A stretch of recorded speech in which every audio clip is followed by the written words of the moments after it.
Hello, and thank you for tuning in. My name is Dr. Sheila, and you're watching the Dr. Sheila Show. I'm so glad that you're here because I have an amazing guest with me today. We're going to be talking about the challenges to women's health. I welcome to the show Dr. Lillian Schapiro. Dr. Schapiro, welcome.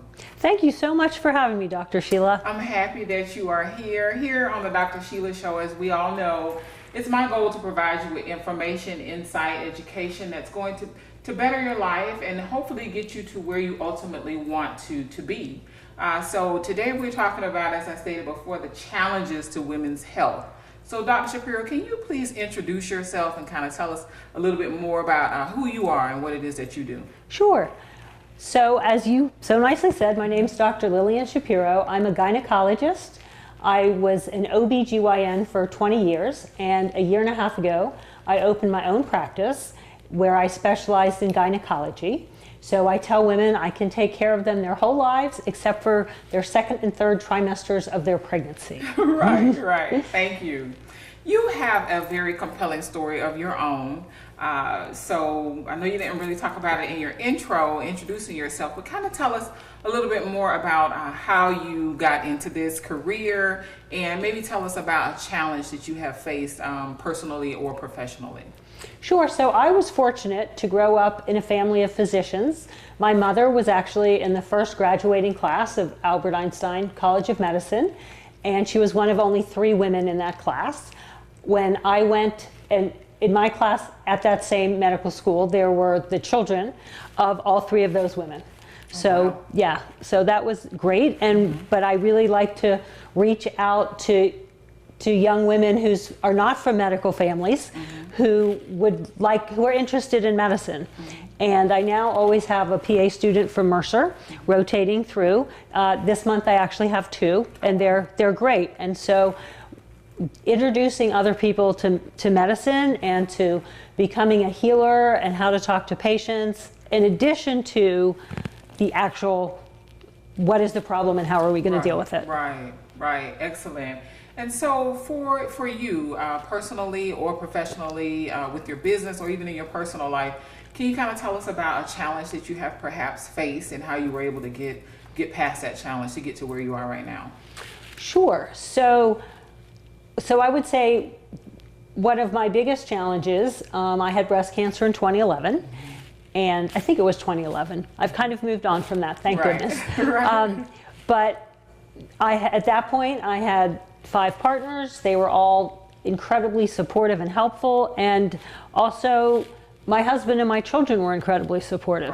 I have 2 of my daughters at this point, although who knows what will happen, want to go into medicine. And they were just very helpful with the nitty-gritty medical stuff of the drains. And I think being a patient in that capacity was just helpful because after the surgery, I was given a pain medicine and I didn't want to bother the doctor. And I knew that medicine made me sick.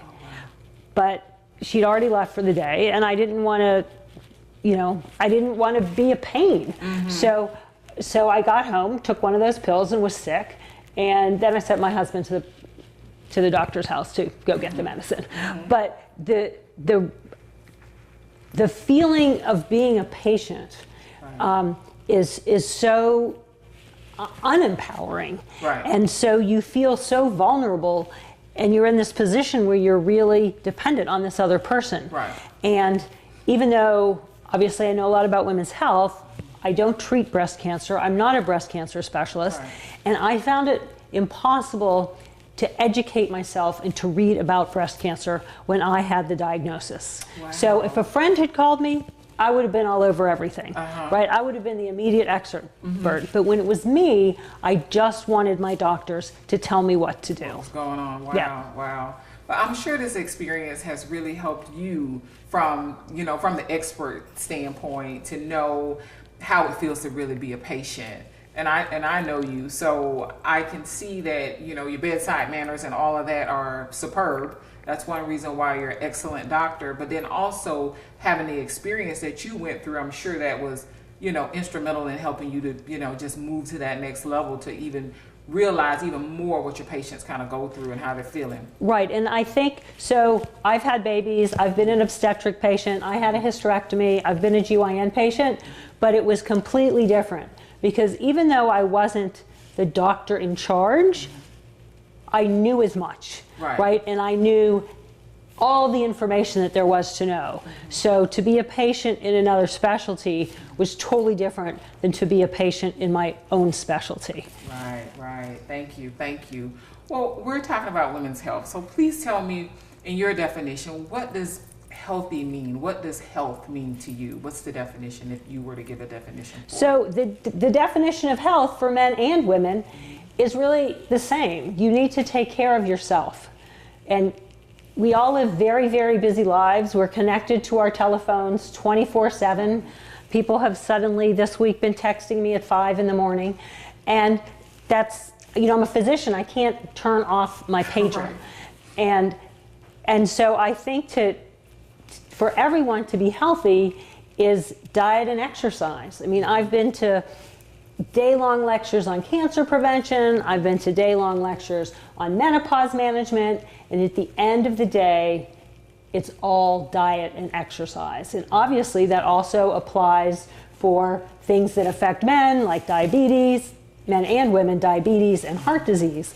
And so I had a patient this week who was back for her annual exam. She's lost 26 pounds because I told her last year that she needed to lose some weight. That she needed to take care of herself to get healthy.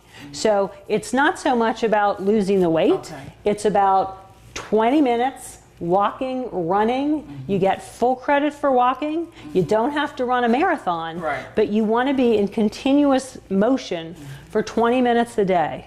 You can just put on the headphones, march around the house, and then to watch what you're eating and portion control. All right.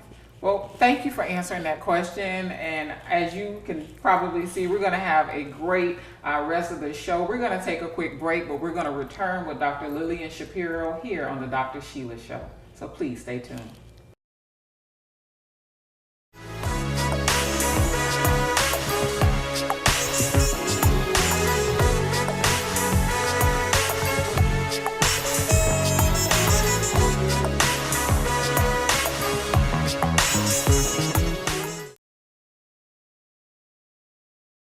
Hi, I'm Dr. Lillian Shapiro, a gynecologist practicing in Atlanta.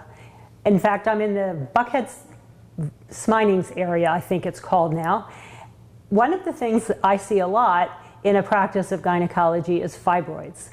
Many women have fibroids, and unless they're extremely large, what I generally recommend to women, or say to women, is if they're not bothering you, they're not bothering me. There are fibroids that can get to be a certain size that can become dangerous and get in the way of the other organs. Your kidneys, your intestines can get damaged if your fibroids get too big. But if that's not happening, then you may actually not need to do anything. The main problem that people come to me with for their fibroids is a heavy bleeding or irregular bleeding, and it can be very problematic to try and control irregular bleeding if there are fibroids. Fibroids can hit at any age. I have operated on women in their 20s who had fibroids all the way up to their xiphoid. They looked like they had a giant watermelon in there. And then there's a procedure that you can do going in hysteroscopically with no incisions, where you can take out fibroids that are in the uterine lining. So the ones in the uterine lining can be small and still cause a ton of problems, because every month your lining builds up, and then when a woman has a period, the blood comes out and it has to come back together. And if there are fibroids, then the two sides can't really come back together and form a nice lattice work to control the bleeding. One of the easiest things to control the bleeding from fibroids are birth control pills. And sometimes they are very, very successful. And I've treated women for decades with fibroids with just birth control pills, and we never had to do anything besides that. Another thing people don't know about fibroids or heavy bleeding is that if you just take a non-steroidal anti-inflammatory like Advil or ibuprofen the day before your period starts, you can actually reduce the pain and bleeding of your period. So there are a whole variety of ways to take care of fibroids, and the best way to diagnose them is with an ultrasound. Hello and welcome back. You're tuned into the Dr. Sheila Show, where we believe your thoughts become your reality. And right before we went to break, we were speaking with my lovely guest today, Dr. Lillian Schapiro, about what it means to be healthy. And I want to dig a little bit deeper into that question because, as you know, I'm very big on mental health and the mental well-being, as well as obviously physical health and all other aspects of our health. So I want to talk to Dr. Schapiro a little bit more about what it means to be healthy. And when you're working with your patients, do you also see that sometimes they experience emotional and or maybe psychological concerns that go along with the physical health that you treat as well? They are so interconnected, Dr. Sheila. It is. Some people recognize the connection in themselves, and some people don't. So one of the most debilitating diseases that we are probably the poorest at treating is depression. Right. And my father is a psychiatrist, and he's so patient. And when he talks to other physicians about how to get someone to go seek mental health counseling, he says they need to be ready. Right. And to recognize that you don't have the get up and go you used to have. You don't want to get out of bed in the morning. Right. You don't enjoy going to events that you used to like to go to. All of those things contribute to, initially you feel depressed and down and not so much energy, but then you end up eating badly, you don't feel like exercising, you gain weight, you get depressed about the weight, and then you have knee pain or some other joint pain because there's more weight on all of your joints. So it's really a vicious cycle. And we need, as a society, to get much better about addressing mental health. Yes. So people need, first, a lot of the onus is what you try and do is to convince people to take ownership. Yes. You're the person who doesn't feel good in the morning. And your loved ones can sometimes drag you to get help, but really you have to get up, say, how come I don't feel good? Right. I need to get someone to get me to feel better. And some of it, a lot of my patients, the first thing that we talk about is really back to basics: diet, exercise, take time for themselves, but some of it requires therapy and medicine. Unfortunately, most insurance companies don't cover that very well at all. There's been a lot of talk about increasing the national commitment to mental health. I believe there has been that talk for decades, and I only see less and less. So if I can boast a minute about my daughter. So my daughter is a junior in college, and she is working on setting up a homeless shelter for teens. And she sent me a video, and I watched that video of a doctor who goes out in the street to help people experiencing homelessness.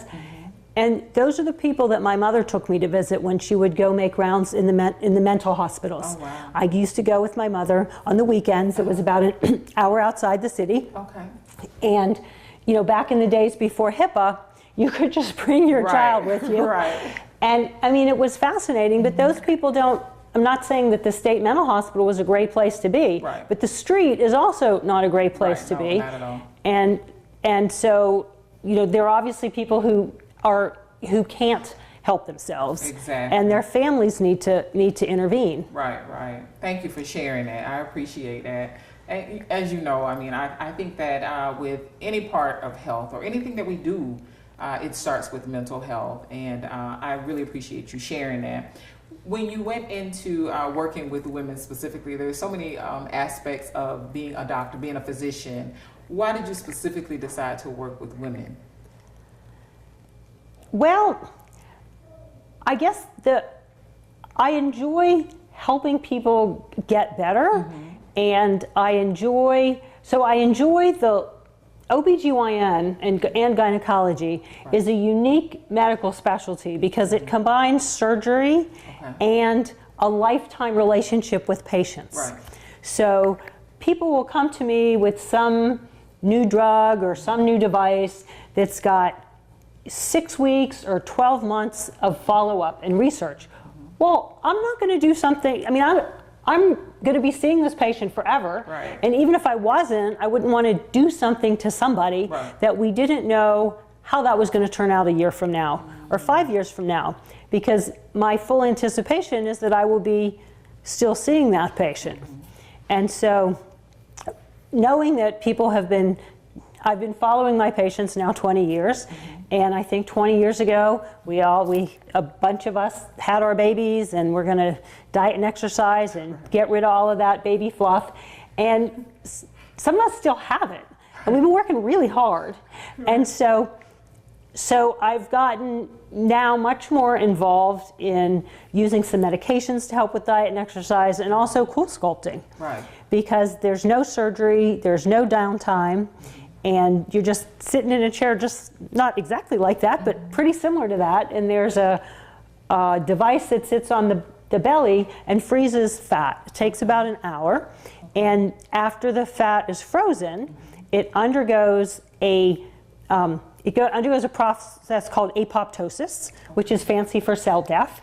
And then your own lymph system, which is always scurrying around your body, looking for dead cells, clears the fat cells. So it's pretty amazing. Very and that's actually been around for 20 years. Oh, wow. So 20 years ago, I would never have done that because one, in my book, it was too new. Right. And two, as someone who's been always blessed with a great metabolism, Right. I didn't get it. Yes. And now that the body's changing some, Right. I get it. Okay. Wonderful. Thank you for sharing that. We're going to continue the conversation about everything that you do in your practice, and we want to learn a little bit more about you as well because I know that you're an author. So we're going to take a quick break, and when we return, we'll learn a little bit more about Dr. Schapiro and some other things that she does. So please stay tuned here on the Dr. Sheila Show. We'll be right back.